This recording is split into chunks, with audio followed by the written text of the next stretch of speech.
빛나는 바다 두 글자. 광해. 광해입니다.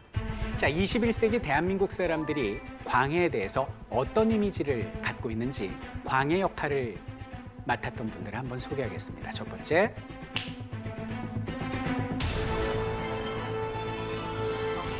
왕이 된 남자. 두 번째. 같은 게 있다. 세 번째. 오. 월드스타거나 키 크거나 잘생기거나. 월드스타거나 키 크거나 잘생기거나. 이게 지금 우리가 생각하는 광해의 모습의 이미지가 좋다는 얘기예요. 그런데 실제 광해군은요, 당대에는 혹은 그가 쫓겨나고 나서 수백 년 동안 천하의 폐륜하에 폭군으로 평가절하가 되고 있었어요. 오늘날에 와서야 재조명되고 있는 겁니다. 자, 왜 그런 일이 벌어졌을까? 그 이야기를 지금부터 해보려고 합니다. 자, 얘기의 시작은 그 유명한 임진왜란부터 시작을 해보겠습니다.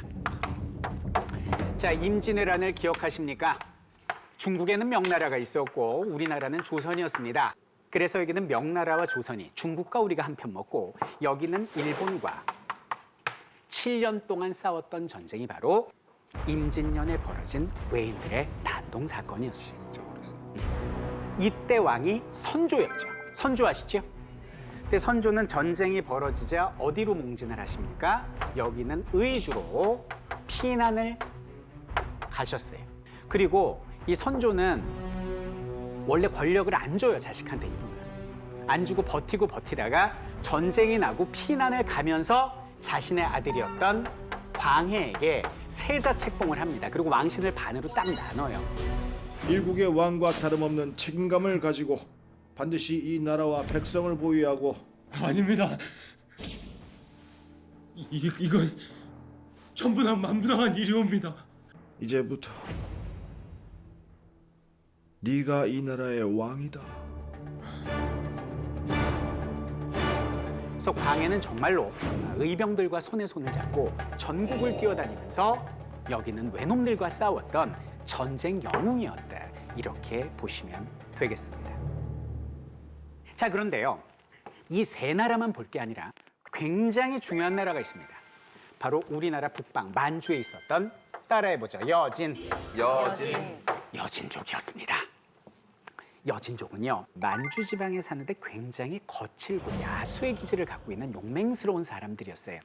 굳이 국가를 만들지 않고 부족 단위로 살아서 그렇지 이들이 통일된 국가를 만들었다면 와, 그건 상상할 수 없을 정도로 위험한 존재라고 보시면 돼요. 그런데 여기는 명나라, 조선, 일본이 전쟁 때문에 정신이 없는 동안 여기는 여진이 점점 세력을 키워가고 있었어요. 여기는 임진왜란이 끝났어요. 7년 만에. 선조도 돌아가셨어요, 이제. 그럼 선조 돌아가시고 이제 왕이 누구냐면 광해예요. 이 조선은 뭐 그냥 엄청 어려워졌죠. 7년 동안 그냥 전란이 벌어졌으니까. 명나라도 쇠했겠죠. 7년 동안 도와줬으니까. 근데 여기는 광해 때가 되면서 여기는 여진족이 그 무서운 일을 해냅니다. 드디어 국가를 만들었어요. 이름이 후금이에요. 그리고 우려했던 일이 현실로 벌어집니다. 여기는 후금이 임진왜란 끝나자마자 여기는 명나라를 공격을 한 거예요. 그럼 여기는 명나라는 당연히 조선한테, 조선아, 제발 도와줘. 임진왜란 때 너희 7년간 도와줬잖아. 그래서 우리가 쇠약해진 거잖아. 너희 의리 있지, 그치? 너희 명분 알잖아. 빨리 도와줘. 군대 보내. 이렇게 얘기를 한 거예요. 이때 여기는 광해가 전쟁 끝난 지 얼마 되지도 않았는데 우리 백성이 너무나 힘든데 명과 후금 사이에 중립으로 가겠습니다. 이게 광해군의 중립외교예요. 이게 바로 21세기 대한민국 국민들이 꿈꾸는 실리외교인 거예요. 하지만 당시 사람들은 이거를 이해하지 못했습니다. 자, 보통 우리가 그 드라마를 보면 광해는 굉장히 멋있고 좋은 사람으로 나오고 광해가 저런 중립외교를 한 이유는 원래 그렇게 멋지고 똑똑해서 뭐 이렇게 표현이 됩니다. 그리고 여기는 광해군에 반대하는 세력이 당시 서인이었습니다. 이 서인들은 반대를 하고 중국, 명나라 쪽에 기울어야 된다라고 주장을 하거든요. 그럼 드라마에서는 여기는 서인은 주로 악역으로 나오죠. 근데 이 지금 우리의 시간은 드라마나 영화가 아니잖아요. 그럼 무조건 광해는 좋고 무조건 서인은 나쁘고 이렇게 생각할 것이 아니라 당시 광해는 왜 저런 중립외교, 실립외교를 할 수밖에 없었고 또 서인들은 왜 그것을 반대했을까 조금 심도 있게 입체적으로 한번 생각을 해보도록 하겠습니다. 첫 번째, 광해가 중립, 실립외교를 할 수밖에 없었던 이유입니다. 명나라로부터 인정받지 못한 왕이었습니다. 자, 무슨 얘기인지 한번 볼게요. 이 광해의 계보를 보면요. 이 아버지가 누구냐면 선조잖아요. 근데 이 선조가 조선시대 왕 중에 최초의 방계 출신 왕입니다. 그러니까 적통이 아니에요. 그러니까 이 사람은 왕이 되고 나서 상당히 컴플렉스를 가지고 있었어요. 네. 그래서 다망나는 적장자, 정실부인의 큰아들에게 물려줘야지라는 결심을 하고 있었다. 이 조선은요, 정실부인의 큰아들이 가장 우대를 받았거든. 근데 민간도 그럴진데 왕실은 오죽하겠냐 이거죠. 그래가지고 이 정실부인한테 어떻게든 자식을 낳으려고 했는데 당시 중전은 자식을 낳지 못했습니다. 빈이었던 공빈 김씨가 자식을 낳았는데 첫 번째 자식이 임해군이고 두 번째 자식이 광해군이에요. 야, 이거 희한하네. 그럼 여기는요, 임해군이 첫째인데 얘가 왕이 돼야 되는 거 아니야? 성격이 더러워. 성격이 더러워. 민심을 잃었다는 게 여러분들 왜 임진왜란 벌어졌을 때 선조가 의주로 피난 가잖아요. 그러니까 사람들이 열받아갖고 선조 사는 집을 불질러 버려요. 거기가 경복궁이에요. 우리를 두고 도망간 게 왕이야? 경복궁 불지릅니다. 그리고 불지른 게 여기는 또 임해군 집이에요. 인기가 없습니다.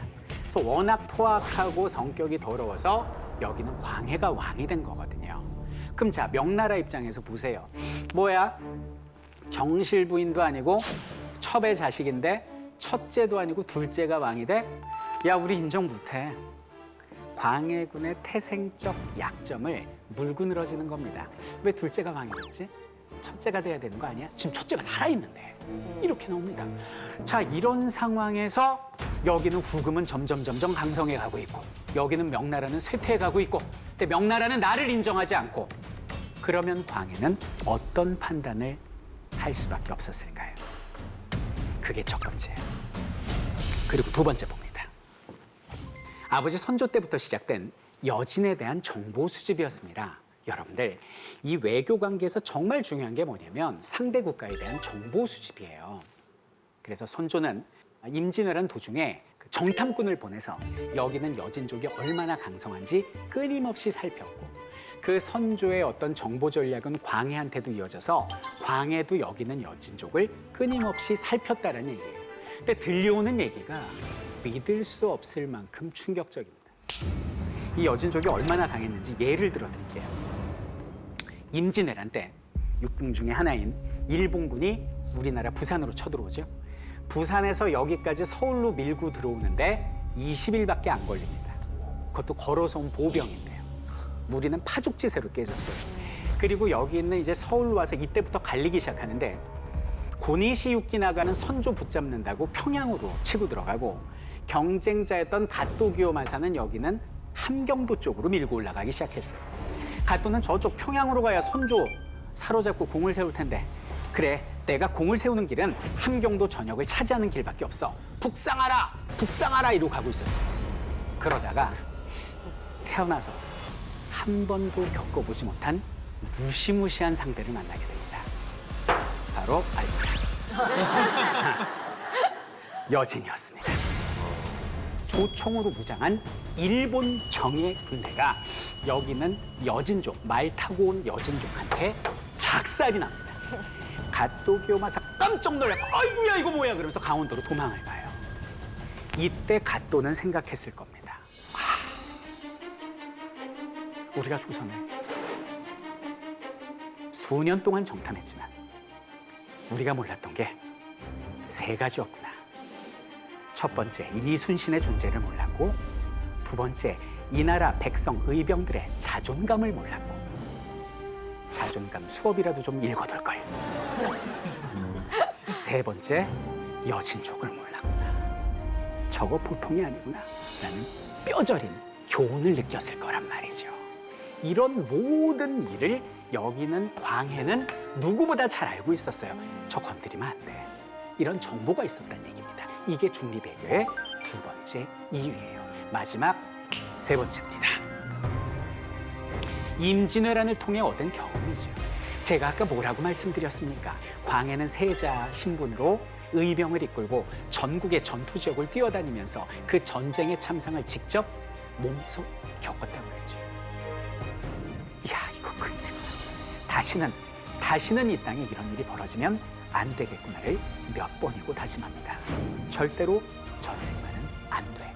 이것이 광해에게 경각심을 둔 거죠. 이게 중리배교의 세 번째 이유가 되는 것입니다. 광해는요, 왕이 된 뒤에 이렇게 이야기를 합니다. 만물이 소생하는 봄을 만나서 초목과 온갖 생물이 모두 즐거워하는데 유독 우리 백성만이 위망의 입장에 처하여 있다. 근데도 그들을 보살펴주지 않는다면 이거 백성의 부모라 할 수 있겠니?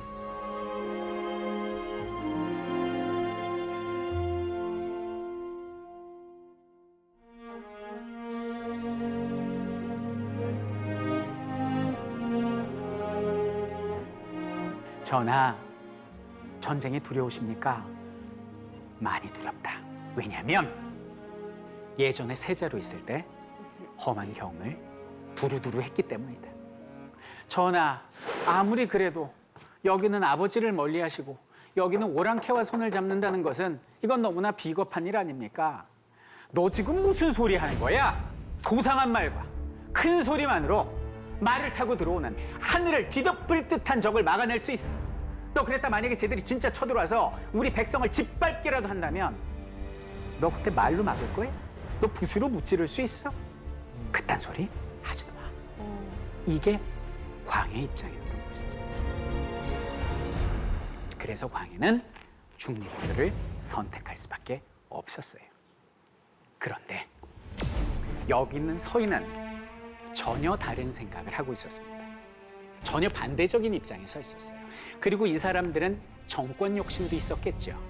이를 감추고 발톱을 감추고 두고 보자 이놈의 왕 꼬투리만 걸려봐 이러고 있었어요. 이러던 차에 여기는 광해가 실정을 하게 됩니다.